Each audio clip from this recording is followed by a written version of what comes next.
Nós vamos ler Neemias 1, de 1 a 4, e depois Apocalipse 21, do 10 ao 13. Os mesmos textos que nós lemos semana passada. Diz assim a palavra do Senhor, Neemias 1, a partir do versículo 1. As palavras de Neemias, filho de Acalias, no mês de Quisleu, no ano 20º, estando eu na cidade de Suzã, veio Anani, um de meus irmãos, com alguns de Judá. Então lhes perguntei pelos judeus que escaparam e que não foram levados para o exílio e acerca de Jerusalém. Disseram-me, os restantes que não foram levados para o exílio e se acham lá na província, estão em grande miséria e desprezo. Os muros de Jerusalém estão derribados e as suas portas queimadas. Tendo eu ouvido estas palavras, assentei-me e chorei, e lamentei por alguns dias, estive jejuando e orando perante o Deus dos céus. Apocalipse 21, a partir do versículo de número 10, diz assim a palavra do Senhor. E me transportou em espírito até uma grande e elevada montanha, e me mostrou a santa cidade, Jerusalém, que descia do céu da parte de Deus, a qual tem a glória de Deus. O seu fulgor era semelhante a uma pedra preciosíssima, como pedra de jaspe cristalina. Tinha grande e alta muralha, 12 portas, e junto às portas 12 anjos, e sobre elas nomes inscritos que são os nomes das 12 tribos dos filhos de Israel. 3 portas se achavam uma a leste, 3 ao norte, 3 ao sul e 3 a oeste. Quantos dizem amém? Pode sentar-se, por favor. Meus amados, nós começamos semana passada a falar sobre restaurando as portas de Jerusalém nos tempos de Neemias. E nós demos uma introdução semana passada um pouco mais extensa para criar um pano de fundo para que vocês pudessem ter uma compreensão um pouco melhor do propósito desse estudo. Qual é o objetivo desse estudo? A nossa vida, neste caso, é comparada à cidade de Jerusalém.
parados diante dos desafios que são maiores do que a nossa capacidade. Se você tem um desafio na vida do tamanho da sua conta bancária, você precisa de direção de Deus para tomar uma decisão. Mas se você tem um desafio maior do que a sua conta bancária, você vai precisar de um milagre. E você vai precisar conhecer a vontade de Deus. E você não vai poder ficar parado. Você vai ter que acionar a sua fé, se mexer. Por quê? Você precisa provocar, criar uma situação para que Deus venha realizar este milagre na sua vida. Então, não podemos ficar parados diante de grandes desafios. O desafio para Neemias era muito maior do que a sua capacidade. Mas ele não ficou parado. Ele foi proativo, tomou uma decisão, saiu do lugar e ele começou a caminhar em direção ao propósito de Deus na sua vida. Número 3, terceiro objetivo: nós não podemos permitir que o caos ao nosso redor entre na nossa mente, no nosso coração. Nós sabemos que o mundo aí fora está indo de mal a pior. São guerras por todos os lados, rumores de guerras, ameaças de guerras. E toda hora que nós abrimos os noticiários, nós estamos vendo guerras, conflitos, mortes e assim por diante. E nós estamos vendo a destruição das famílias, da estrutura familiar em várias sociedades. E esse caos que está ao nosso redor, ele não pode entrar no nosso coração, nem na nossa mente. Nós temos que estar conscientes do que está acontecendo, mas não podemos permitir que este caos entre na nossa mente ou no nosso coração, senão começaremos a falar, começaremos a sentir as tragédias do mundo, e isso irá nos desvirtuar do plano de Deus.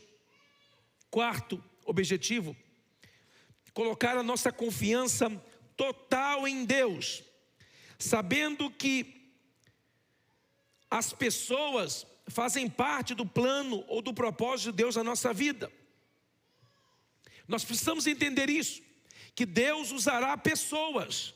Neemias levou a cabo uma obra que já intentavam por mais de 100 anos realizar, sem sucesso. E ele em 52 dias conseguiu concluir uma obra. Então nós precisamos entender que ninguém trabalha sozinho, ninguém realiza nada grande sozinho. Você precisa do seu irmão, o seu irmão precisa de você, nós precisamos uns dos outros. E precisamos entender também que na nossa vida terão dois tipos de pessoas: os andaimes e as colunas. Quais são os dois tipos? Colunas. Quem são os andaimes? Você sabe que na construção, enquanto o prédio está sendo edificado, enquanto as janelas não foram instaladas, enquanto a fachada não foi concluída, os andames ficam ali pelo lado de fora. Mas depois que o lado de fora está terminado, os andames são removidos, certo? Como ficaria um prédio terminado cheio de andame na frente? Ficaria feio. As pessoas iriam perguntar: ora, eu vim nesse prédio, o prédio já terminou a construção e vocês continuam com o andame aí? Não faz sentido. Então tem pessoas que entrarão na nossa vida como um andaime. Eles entrarão num tempo, eles participarão da sua vida por um tempo e depois terão que ir embora. E o problema é quando nós ficamos tentando manter os andaimes. E gera problema, gera conflito, gera desentendimento. Por quê? Porque a pessoa não entendeu o tempo de Deus daquela pessoa na sua vida. E só o tempo, só a experiência de vida vai te ensinar de que nem todas as pessoas que começaram com você a jornada irão terminar com você. E você precisa aprender isso. Saber que isso é uma verdade da vida, que tem pessoas que entrarão na sua vida para cumprir um projeto de Deus, um propósito de Deus, e depois elas irão querer sair. Mas também existem pessoas que Deus traz à nossa vida que são colunas. São pessoas que entram na história da nossa vida se tornam parte da história de Deus na nossa vida, nos ajudam, são instrumento de Deus na nossa vida, são pessoas que nós podemos apoiar no nosso braço, podemos confiar, são pessoas amigas, verdadeiras, pessoas que na ausência não falam mal de nós, pessoas que estão torcendo pelo nosso sucesso, pessoas que celebram as nossas vitórias. Você tem gente assim na sua vida? Deixa eu ver se você tem, você tem? Se você não tem, você vai precisar. Porque os andaimes, eles vão sair. E você tem que entender isso. E tem que deixar que isso aconteça. É triste você ficar descendo os andaimes na hora com a construção terminada, mas faz parte. Então nós precisamos ser proativos, nós não podemos ficar parados, não podemos permitir o caos entrar. E número 4, nós temos que colocar a nossa confiança total em Deus, sabendo que é Ele quem nos dará graça e capacitação para cumprirmos o nosso propósito. Quantos dizem amém? Então Neemias começou a construir, ou a reconstruir, a primeira porta. E eu quero te convidar à leitura de Neemias capítulo 3, versículo 1. Diz assim: levantou-se Eliasibe, o sumo sacerdote, com seus irmãos. Os sacerdotes, os seus irmãos, os sacerdotes edificaram a porta do gado, ou porta das ovelhas, a qual consagraram, diga consagraram. A primeira porta que Neemias edificou foi a porta do gado, ou porta das ovelhas. E foi liderada pelo sumo sacerdote Eliasibe. E foi a única porta que eles consagraram. Olha só que interessante. Esta porta, a porta das ovelhas, nos faz lembrar de quem somos e a quem servimos. Por quê? Porque nós somos ovelhas e o nosso pastor se chama Jesus Cristo. Nós precisamos estar com as nossas vidas no altar do Senhor, para que as nossas vidas sejam restauradas e consagradas a serviço do reino. Esta porta é a porta do encontro com o Cordeiro de Deus, que tira o pecado do mundo. João 10, 7 e 9 diz: o Senhor disse: eu sou a porta, aquele que entrar por mim será salvo. Jesus se identifica com a porta das ovelhas. E esta porta era uma porta baixa, porque através desta porta entravam os animais que seriam sacrificados no templo. Essa porta fica próxima à entrada do templo. Do outro lado da porta tinha o tanque de Betesda. Então todas as ovelhas que vinham de Belém, que era um lugar onde os sacerdotes criavam ovelhas para serem sacrificadas no templo. E olha só que interessante, Jesus nasceu onde? Em Belém. E ele foi sacrificado aonde? Em Jerusalém. Jesus nasceu em Belém, que significa casa do pão, pois ele é o pão vivo que desceu dos céus para matar a fome de todo aquele que nele crê. A porta do gado simboliza consagração. E essa é uma porta pequena, como eu disse. Por quê? Porque nesta porta só entravam os animais. Para um adulto passar por esta porta, ele tinha que se abaixar. Ele tinha que abaixar a sua cabeça, significando todo aquele que se achega ao Senhor, suplicando-lhe misericórdia, pedindo perdão pelos seus pecados, confessando Jesus como Salvador, precisam se humilhar diante dele. Essa é a porta do encontro com o Cordeiro de Deus, que tira o pecado do mundo. A primeira coisa que qualquer crente, qualquer pessoa precisa experimentar, é experimentar a salvação que há em Cristo. Por isso ele começou pela porta das ovelhas. Interessante que quando um pastor na Palestina cuidava das suas ovelhas, ele levava as suas ovelhas no final da tarde para o aprisco. O aprisco era um lugar cercado que não tinha porta. E um pastor visitando um pastor de ovelhas na Palestina alguns anos atrás, disse: ora, mas se não tem porta, as ovelhas estão desprotegidas. Se não tem porta, as ovelhas estão vulneráveis. Elas podem sair a hora que quiserem. E não somente isto, mas também o lobo, o animal, pode entrar para devorar as ovelhas. Por que o aprisco não tem porta aqui na Palestina? Aí o pastor disse: sim, ela tem porta. O pastor disse: ela tem porta. Aí o pastor respondeu: eu não estou vendo. Aí o pastor palestino disse: não, eu sou a porta. Eu fico aqui. Sou eu quem cuido das ovelhas. Sou eu quem fico aqui e enfrento o lobo, enfrento o urso, enfrento os animais que querem roubar, que querem matar as ovelhas. Pois quando Jesus diz isto em João 10, ele diz: eu sou a porta. Ele está dizendo: eu fico na entrada e eu dou a minha vida pelas minhas ovelhas.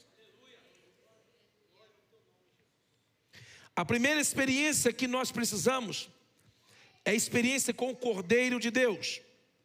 Eu pergunto: você já reparou esta porta? Como está a sua vida espiritual? Como vai a sua vida espiritual? Você está em comunhão com Deus?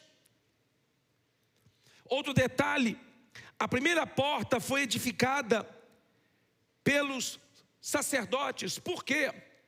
Porque os líderes ou o líder tem que ser o primeiro a dar exemplo. Nós que temos sido posicionados por Deus numa posição de liderança por sua infinita misericórdia, nós temos que ser o exemplo das pessoas. Nós ouvimos muito pastores dizer: olha, não olhe para mim, olhe para Jesus. Já ouviram isso? Não olhe para mim não, que eu sou cheio de falhas. Olhe para Jesus. Já viu o pastor dizendo isso? Ou líder pregando dizendo isso? Isso não pode ser dito, porque isso é falso. As pessoas não estão vendo Jesus, estão vendo eu e você. As pessoas não estão vendo Deus, elas estão vendo a minha vida e a sua vida. Você e eu temos que dizer como Paulo disse: olha, siga o meu exemplo, porque eu estou seguindo a Cristo. Sede meus imitadores, faça o que eu faço. Por quê? Porque aquilo que eu estou fazendo é em obediência a Cristo. Então lá no seu trabalho as pessoas, você não tem que dizer para ela: não olhe para mim não, olhe para Jesus. Não, você tem que dizer: não olhe para Jesus, mas olhe para mim. Você pode olhar para mim e pode confiar que eu sou verdadeira serva do Senhor. Será que tem alguém que pode dizer isso aqui? Levanta a mão, quero ver se pode. Você tem coragem de fazer isso. Então é melhor você consertar a sua vida, parar com esses erros repetidos, parar de ficar caindo nos mesmos pecados. É melhor você se disciplinar, parar de ficar olhando porcarias por aí. É melhor você vigiar os seus olhos. Sabe por quê? Porque você é um exemplo para as pessoas que estão ao seu redor. Eu sei que amém não dá, eu entendo. Não, vou dar uma chance para você dar amém atrasado. Pronto, não tem problema. E nós muitas das vezes usamos o fato da carne ser fraca para dizer para as pessoas: não me sigam porque a carne é fraca. Meu irmão, eu glorifico a Deus porque a carne é fraca. Quantos querem glorificar a Deus comigo porque a carne é fraca? Você glorificou sem saber, né? Glorificou pela fé. Irmãos, se a carne é fraca, tem instituto de carnalidade, imagine se ela fosse forte. Eu glorifico a Deus porque a carne é fraca, porque o Espírito de Deus é forte e nos capacita para viver uma vida cristã que agrada a Deus.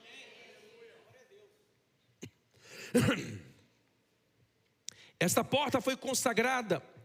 Por quê? Porque o exemplo tem que começar no altar. Pastor não pode estar enrolado com problemas financeiros com ninguém, com acordos, com empréstimos, com problema com ninguém. É por isso que aqui na igreja, eu, pastor, e os pastores que trabalham comigo sabem, nós não fazemos transações financeiras com membros. Você precisa de dinheiro emprestado, vai no banco.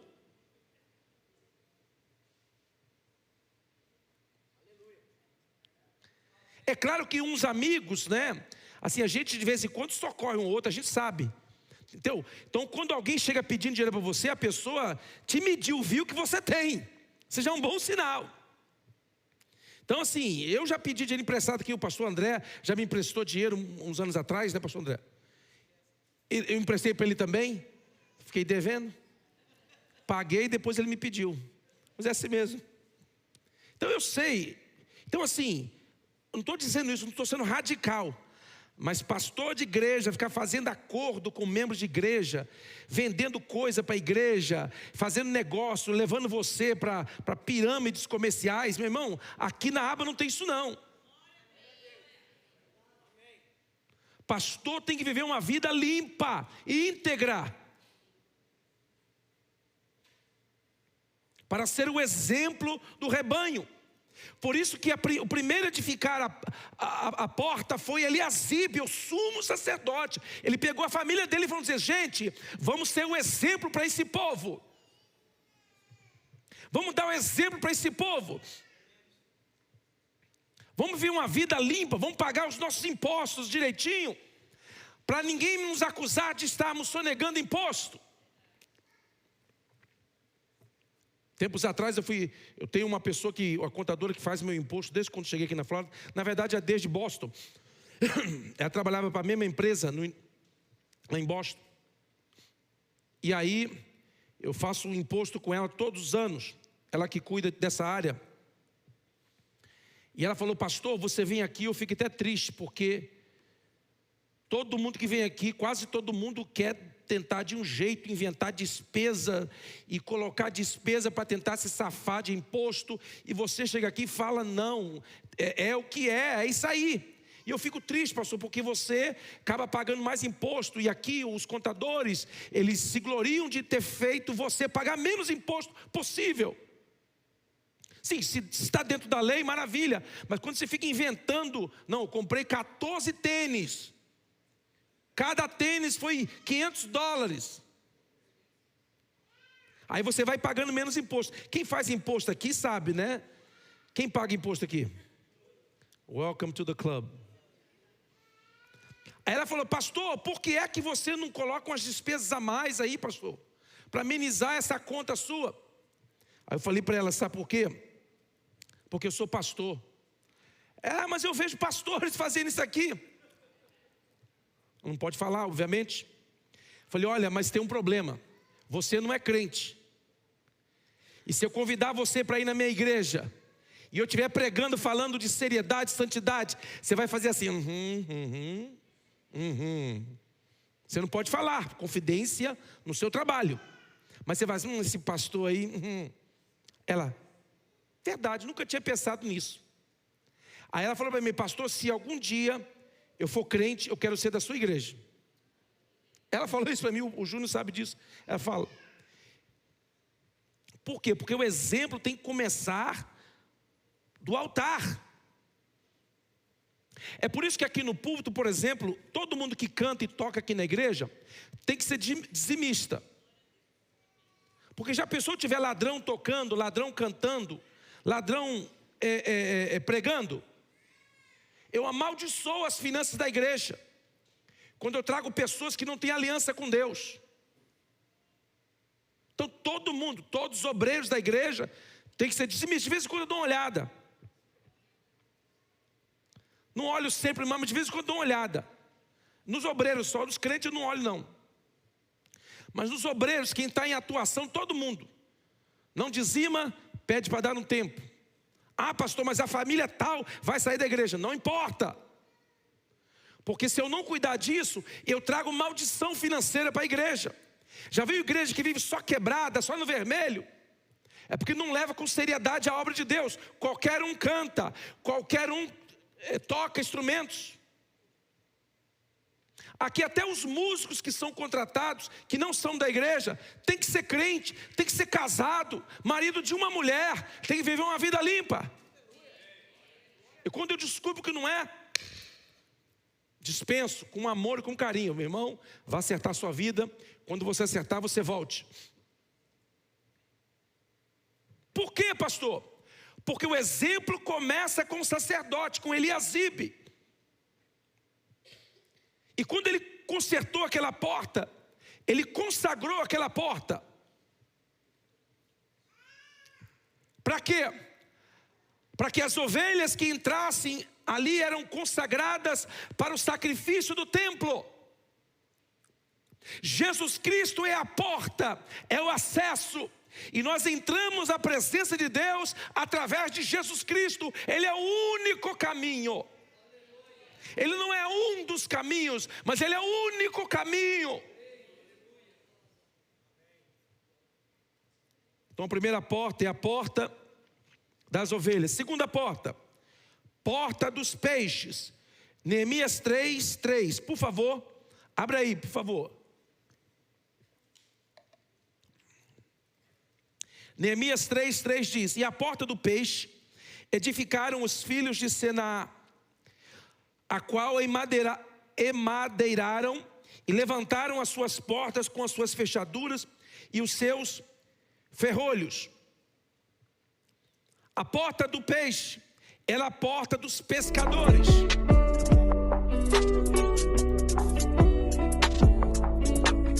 Para não trazerem os peixes, para serem limpos dentro da cidade, eles limpavam normalmente os peixes lá no mar da Galileia, ou no mar Mediterrâneo quando pescavam. E todo peixe tinha que entrar na cidade por esta porta. Esta porta significa crescimento, reprodução, multiplicação, ganhar almas. Esta porta lembra-nos dos pescadores do mar da Galileia, chamados por Jesus para serem seus discípulos. Mateus capítulo 4, versículo 18 em diante diz: caminhando junto ao mar da Galileia, viu dois irmãos, Simão, chamado Pedro, e André, que lançavam as redes ao mar, porque eram pescadores. E disse-lhes: vinde após mim, e eu vos farei pescadores de homens. Então eles deixaram imediatamente as redes e o seguiram. Passando adiante, viu outros dois irmãos, Tiago, filho de Zebedeu, e João, seu irmão, que estavam no barco em companhia de seu pai, consertando as redes. Chamou-os. Então eles, no mesmo instante, deixando o barco e seu pai, o seguiram. Eu pergunto: como é que está a sua vida espiritual? Jesus me chamou, mas também Jesus te chamou para ser pescadores de almas. Eu pergunto: você se preocupa com a evangelização dos seus companheiros de trabalho? Você se preocupa com a evangelização dos seus vizinhos? Você se preocupa com a evangelização dos seus amigos na escola, no trabalho, onde quer que for? Tem gente que é crente 007. Ninguém sabe que é crente, nem no trabalho as pessoas sabem. Por quê? Porque não fala de Jesus. Porque não quer viver uma vida comprometida com o evangelho. É por isso que andam camuflados, escondidos. A porta do peixe fala da vida espiritual frutífera, da multiplicação, de ganhar almas para o reino de Deus. Você, como ovelha, precisa gerar ovelha. Uma ovelha que não gera ovelha, a ovelha está doente. Ovelha gera ovelha. Ah, pastor, mas eu não sei pregar. Mas você sabe testemunhar. Foi por isso que Jesus disse: vós sereis minhas testemunhas. Sabe o que é testemunha? Alguém que viu, alguém que presenciou, alguém que experimentou. Então as pessoas podem questionar a sua teologia.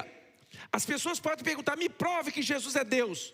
Aí você vai ficar assim, talvez, se você tem 1 ou 2, 3 semanas de crente, você não vai saber explicar isso.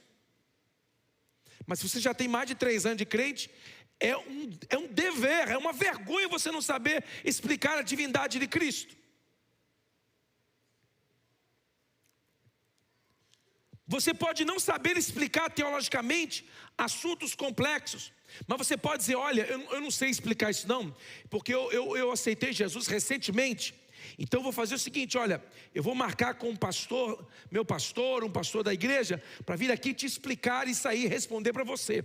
Mas o que eu quero dizer para você é o seguinte: olha, ele transformou a minha vida. Eu não tinha esperança, eu não tinha paz, eu tinha problemas para dormir, eu tinha depressão, eu tinha conflitos na minha vida, traumas, e Jesus entrou na minha vida, Ele mudou. Hoje eu sou uma pessoa leve, sou uma pessoa alegre, sou uma pessoa feliz. Isso é o teu testemunho. Ele pode questionar a sua teologia, mas ele não pode e não conseguirá questionar o seu testemunho, aquilo que você viveu e experimentou. Jesus nos chamou para sermos testemunhas e não pregadores. A porta do peixe fala de uma vida espiritual frutífera. Primeiro você teve um encontro com o Cordeiro, você passou pela porta que é Jesus. A segunda porta que você precisa manter essa porta edificada é a porta da multiplicação, da frutificação espiritual. Meu irmão, todo crente que ganha almas, ele é curado, ele é sarado. Você vê crente manhoso, crente problemático, são tudo crentes que não produzem nada. O crente, ele foi chamado para ser frutífero. E quando o crente se torna frutífero, a alegria do Espírito fica borbulhando dentro dele. As coisas às vezes do lado de fora estão dando errado, mas ele continua com fé, com alegria, com esperança. Por quê? Porque a alegria dele não vem de fora para dentro, a alegria vem do Espírito que habita dentro dele. E quando você ganha almas, você sente um prazer, uma alegria que só aqueles que já ganharam almas podem descrever. Por isso que todas as vezes que você sair do seu lugar de comodismo para evangelizar, para falar de Jesus, você vai ter uma alegria no coração, você vai sentir um prazer. O que é isso? É o Espírito Santo dentro de você, se alegrando porque você está cumprindo o propósito da sua existência. Como é que está esta porta na sua vida? Está entulhada? Quantas pessoas você levou para Cristo esse ano? Não é números, mas você falou de Jesus para alguém pelo menos? Pastor, não falei não, mas eu fiz uns 4 se desviar, com meu mau testemunho. Eu arrumei uma confusão na igreja e eu escandalizei 2 famílias, eles saíram da igreja. Essa porta não pode estar entulhada, essa porta tem que estar aberta, funcionando, senão você vai permitir que a tristeza entre no seu coração, a frustração, a decepção de ser crente. Já viu crente decepcionado? É crente que não ganha almas. A Bíblia diz: quem ganha almas, sábio é. E eu glorifico a Deus porque essa é uma igreja evangelística e também uma igreja missionária. Aqui todos os cultos nós somos visitantes. Domingo aqui está cheio de visitantes. Nós tentamos manter o nome dos visitantes com o telefone para poder enviar informações da igreja, convites, para que possamos visitar, para que possamos evangelizar, para que possamos consolidar. Eu acho isso maravilhoso. Isso é uma igreja evangelística, uma igreja missionária, mas nem todos participam deste mover. Mas é preciso você se envolver e participar, e fazer parte, e chamar alguém, falar de Jesus para alguém. Aí você já vai dizer assim: olha, Vai lá na minha igreja e a partir de amanhã você me siga. Por quê? Porque hoje eu vou me consertar com Deus. Hoje eu vou tomar uma posição, não vou ser perfeito, não vou alcançar a perfeição, mas eu vou mudar a minha atitude, eu vou passar a ser um crente verdadeiro aqui no trabalho. Eu vou parar de ficar enchendo o teu saco, vou parar de ficar brigando com você. Então a porta número 1 é a porta das ovelhas. A porta número 2 é a terceira porta que Neemias edificou. Neemias 3:6 diz assim: e a porta velha repararam na Jeoiada, filho de Pazéia, e Mesulão, filho de Besodeias. Estes a emadeiraram, levantaram as suas portas com as suas fechaduras e os seus ferrolhos. A porta velha simbolizava a tradição e a história falada dos hebreus. No sentido espiritual hoje, significa necessidade e desapego das coisas do passado, uma libertação do passado. 2 Coríntios 5:17 diz: aquele que está em Cristo é uma nova criatura, as coisas velhas passaram e tudo se fez novo, meu irmão. Eu pergunto, você está curado na sua vida espiritual? Você está resolvido na sua vida? Tem gente que até hoje estão feridos com irmãos que os frustraram no passado, que o decepcionaram. Gente, maestro de coral que mandou ele sair do coral porque não cantava nada, desafinado. E não tem que cantar mesmo. Desafinado num coral, num vocal solo, é solista. Que está cantando uma voz que ninguém está cantando.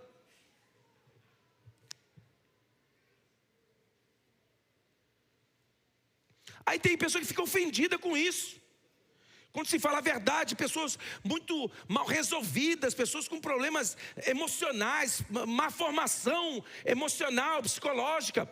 E aí chega na igreja com nervo à flor da pele, não pode falar nada, o pastor não pode pregar, falar a verdade, que se ofende, fica magoado.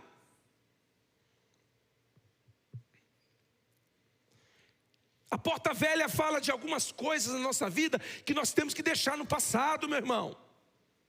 Experiências negativas, traumas, decepções. Deixe isso para trás. Caminhe para frente, avance. Não fique preso, escravo do passado. O povo de Israel, quando estavam prestes a entrar na terra prometida, diz a Bíblia que eles cruzaram o Rio Jordão e chegaram numa cidade chamada Gilgal, antes de conquistarem Jericó.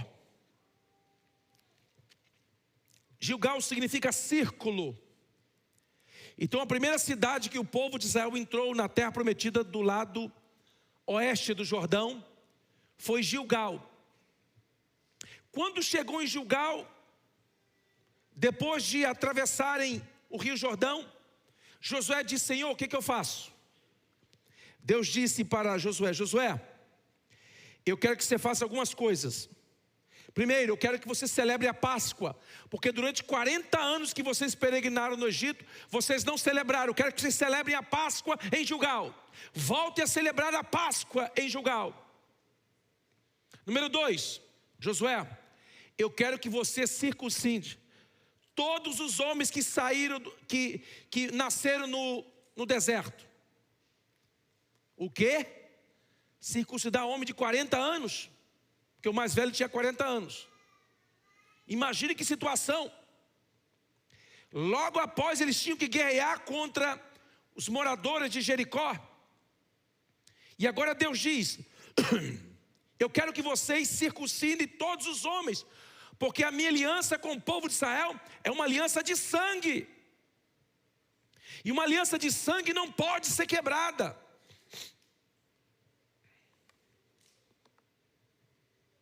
Aí ele circuncidou todos os homens. Imagina os homens andando depois de circuncidado.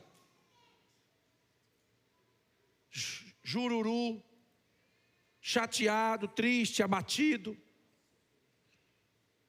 Ficou igual meu cachorrinho quando eu castrei ele. Ficou andando assim.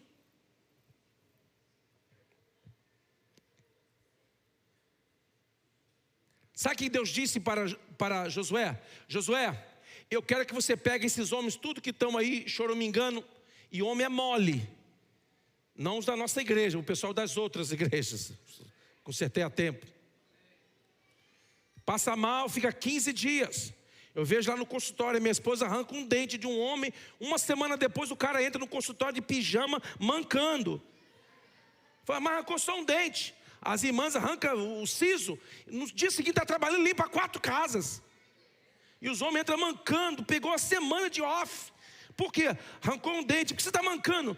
Ah, que passou a doer a perna também. Homem é mole. Você não viu eu pedindo oração para seringa? Olha para você ver como é que é a nossa situação. Deplorável. Deus disse, Josué, pega esses homens tudo aí. E eu quero que eles fiquem em Gilgal até que todos sarem. Porque se esses homens forem para a guerra sangrando, eles não suportarão o calor da batalha. Sabe o que significa? Nós temos muitas pessoas que estão cantando no altar, estão pregando, estão ministrando com podcast, com seguidores na internet, estão ministrando na vida das pessoas, mas estão espiritualmente sangrando. Aonde caminham é um poço de sangue que deixam. Por isso que quando eles começam a falar mal da vida de um, mal da vida de outro, problema não resolvido ali, problema não resolvido lá. Por quê? Porque não sarou. Você precisa resolver essa vida sua, meu irmão. Você precisa resolver esses problemas da porta velha, aquilo que está te aprisionando ao passado, coisas que você não resolveu, meu irmão. Você precisa resolver isso.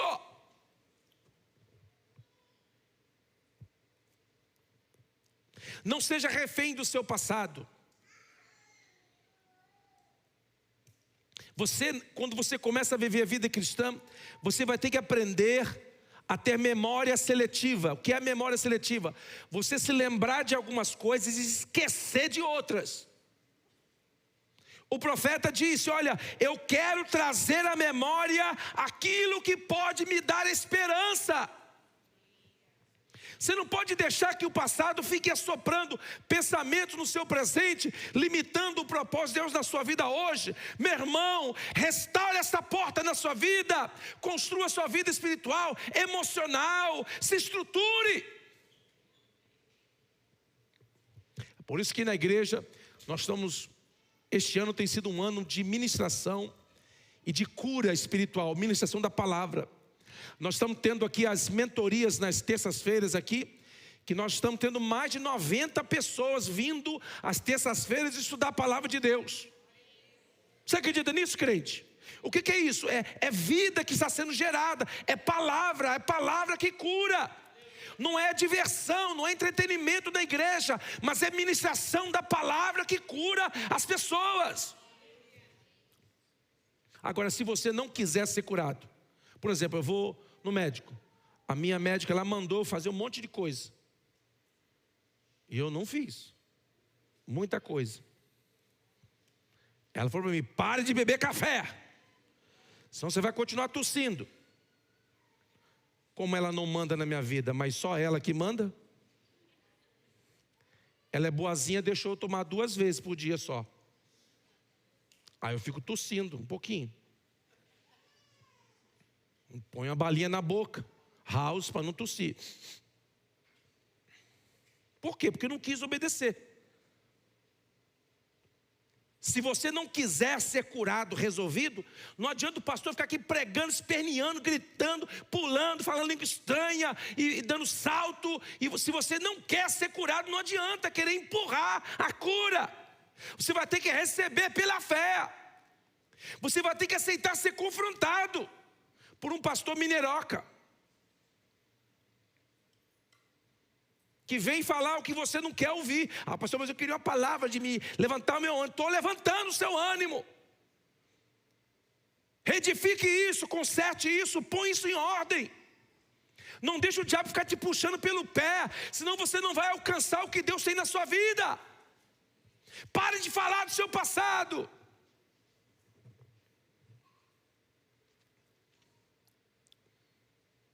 Para de falar das suas experiências traumáticas. Para de falar do seu passado. Para de falar daquele pastor que você congregou lá, que era manipulador, que escolhia a roupa que você vestia, o comprimento da saia das irmãs, o comprimento do cabelo, a tonalidade de maquiagem. Para de ficar falando desses caras que te traumatizaram. Larga isso para lá. Deixa o seu passado para trás. Retifica essa porta e diz: olha, eu vivi tudo isso, foi ruim, foi traumático, foi triste, mas eu não vou me lembrar disso, nem vou falar mais disso. A partir de hoje, sabe o que eu vou falar? Falar coisa boa. Estou aqui na aba, o pastor é legal.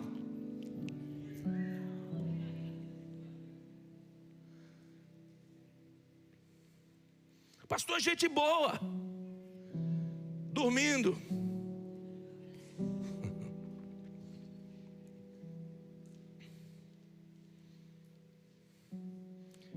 Tome cuidado para não valorizar o que Deus tem te dado, pois a Bíblia diz que a alma farta pisa favos de mel.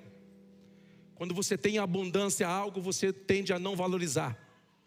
Uma igreja saudável, tem um irmão aqui que ele vem de Sarasota para o culto aqui. Domingo passado a irmã me disse: pastor, estou com o olho meio assim. Você falou de dormir na hora do culto, eu fui logo, passei um paninho no olho. Saiu de casa, acordou 4 horas da manhã para chegar aqui no culto 10h30. Ah, não tem igreja de Sarasota? Tem. Mas ele falou: não tem aba. Tem outra, mas não tem aba. Não tem essa alegria, pastor. Não tem esse povo feliz. Essa criançada me deixa doido, eu amo. Você vai a algumas igrejas, a maioria são idosos. Não tem nada contra os idosos, mas normalmente são briguentos. Fica deixando as crianças. E aqui não, aqui tem criança pra caramba, tem adolescente, tem jovem, tem adulto, tem você. Chato pra caramba. Diga assim: sou chato. Ah, é?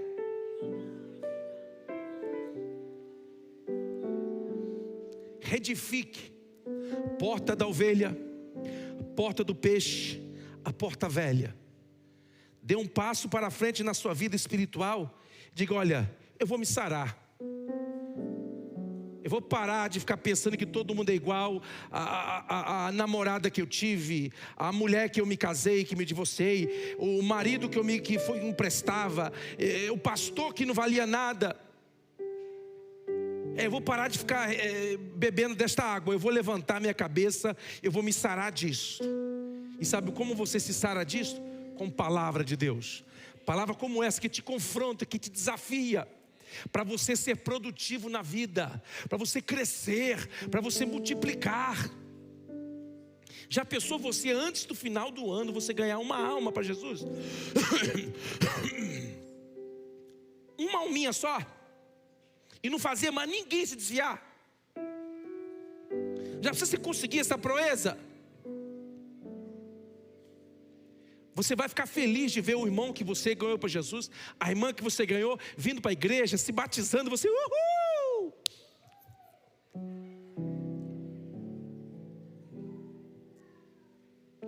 Vamos estar em pé.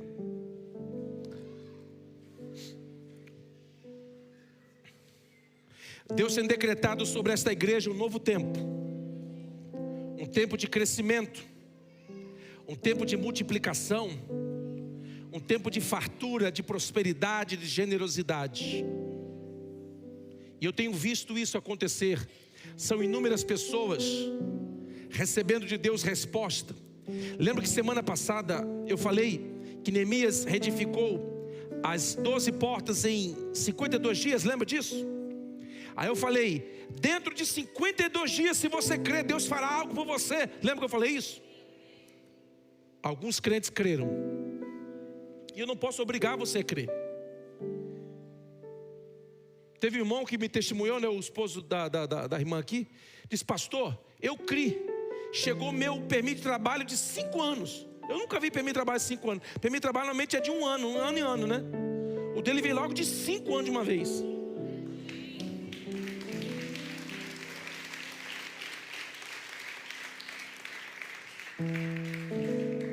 Se você não quiser mudar, crescer, não tem quem vai fazer você crescer e mudar. Você vai ficar desse jeito aí. Mas se você quiser avançar na vida, você vai ter que mergulhar na palavra. Você vai ter que vir na quarta-feira ouvir biblada e pá, pá. E você ser confrontado e dizer: Deus, eu quero ser curado. Eu quero ser resolvido. Quero ser uma pessoa resolvida na vida. Quero experimentar o teu melhor para mim. Eu quero experimentar a tua plenitude para mim, Deus. E eu repito a palavra que eu disse semana passada. 52 dias a partir da semana passada. Este ano, Deus fará algo por você. Meu irmão, Deus criou o universo do nada, certo? Sim ou não? Será que Deus não pode criar um green card sem lei? Não pode não? Aí precisa de uma lei, né? Ele precisa que o senador vote a favor. É isso, né? Deus depende do Congresso votar uma lei. É isso? Então, você não precisa de lei. Você precisa de um Deus. Você precisa crer num Deus. E a sua fé tem que alcançar esse milagre. Se a tua fé alcançar, você irá possuir no nome de Jesus. Não somente nessa área, em qualquer área. Este ano Deus vai quebrar o jugo da miséria. Você, quem sabe, é filho de pobre, neto de pobre, bisneto de pobre, seu pai era pobre, todo mundo na sua família pobre, quebrado, falido, arrebentado, lascado. E você vem carregando essa mochila de miséria, de pobreza. Você está no país da prosperidade e não consegue sair dessa mentalidade. Em 52 dias, Deus irá quebrar esse jugo na sua vida.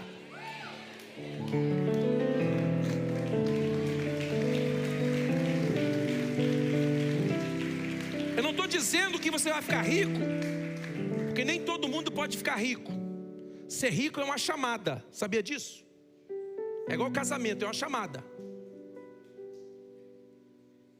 Então, se você não foi chamado para ser rico, se contente.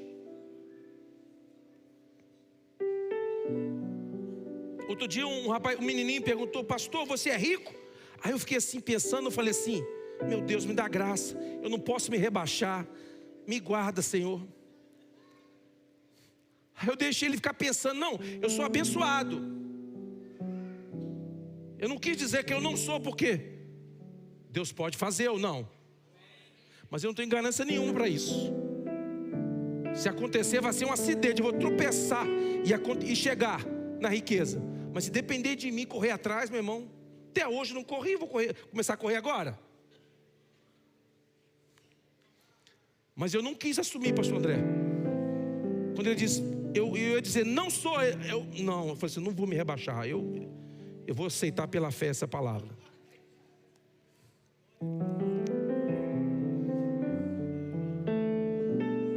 Levante as suas mãos para os céus.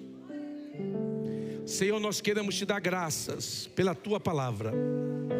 A tua palavra é luz para o nosso caminho. A tua palavra é lâmpada para os nossos pés. A tua palavra é remédio para a nossa vida espiritual. A tua palavra nos cura. A tua palavra nos restaura. Por isso, Deus, antes do final deste ano, teus filhos verão um milagre na vida, na casa deles.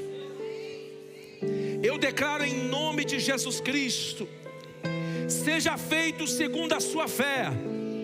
Seja feito segundo a sua fé.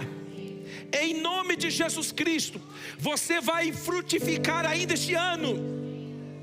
Você vai se resolver este ano. E você vai ter uma experiência extraordinária com Jesus ainda este ano. Quantos dizem amém? Dê um aplauso forte ao Senhor.